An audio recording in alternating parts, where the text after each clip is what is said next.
ಇಡೀ ರಾಜ್ಯಾದ್ಯಂತ ಉಗ್ರ ಪ್ರತಿಭಟನೆಯನ್ನ ಎಲ್ಲ ಸಮಾಜ ಬಾಂಧವರ ಮುಖಂಡರು ಮಾಡುತ್ತಾರೆ ಎಂಬ ಎಚ್ಚರಿಕೆಯ ಸಂದೇಶವನ್ನ ಇವತ್ತು ನಾವು ಸರ್ಕಾರಕ್ಕೆ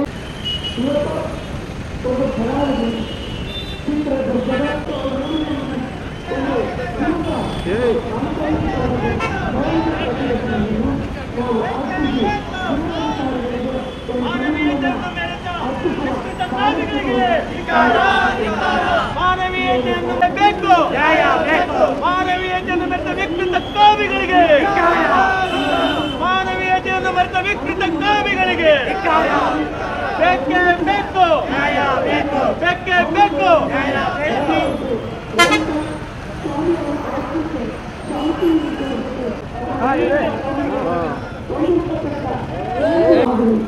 ಸರ್ಕಾರದ ನಮ್ಮ ಅಸಮ್ಮತಿ ಇದೆ, ನ್ಯಾಯ ಸಿಕ್ಕತಕ್ಕಂತಹ ನಂಬಿಕೆ ಇಲ್ಲ. ಆದ್ದರಿಂದ ಅವರಿಗೆ ಕಠಿಣ ಶಿಕ್ಷೆ ಆಗಬೇಕು, ಕಠಿಣ ಶಿಕ್ಷೆ ಆಗಬೇಕು. ಇಂಥ ಗ್ಯಾಂಗಿಗೆ ದಾರುಣವಾಗಿ ಹತ್ಯೆ ಮಾಡಿರುವಂಥದ್ದು, ಚಿತ್ರಹಿಂಸೆ ಕೊಟ್ಟು ಹತ್ಯೆ ಮಾಡಿರುವಂಥದ್ದು ನಿನ್ನೆ ಪೂರ್ತಿ ಮಾಧ್ಯಮಗಳಲ್ಲಿ ನಾವು ನೋಡಿದ್ವಿ. ನಾಗರಿಕ ಸಮಾಜ ತಲೆ ತಗ್ಸುವಂತ ಕೆಲಸ ಆ ವ್ಯಕ್ತಿ ಯಾರೇ ಆಗಿರಲಿಲ್ಲ. ಏನಾದ್ರೂ ತಪ್ಪಾಗಿದ್ರೆ ಅದು ಕಾನೂನಿದೆ. ಅದನ್ನ ಬಿಟ್ಟು ತಾನು ತನ್ನ ಸಹಚರರು ಯಾವಾಗ ಹಾಗಾಗಿ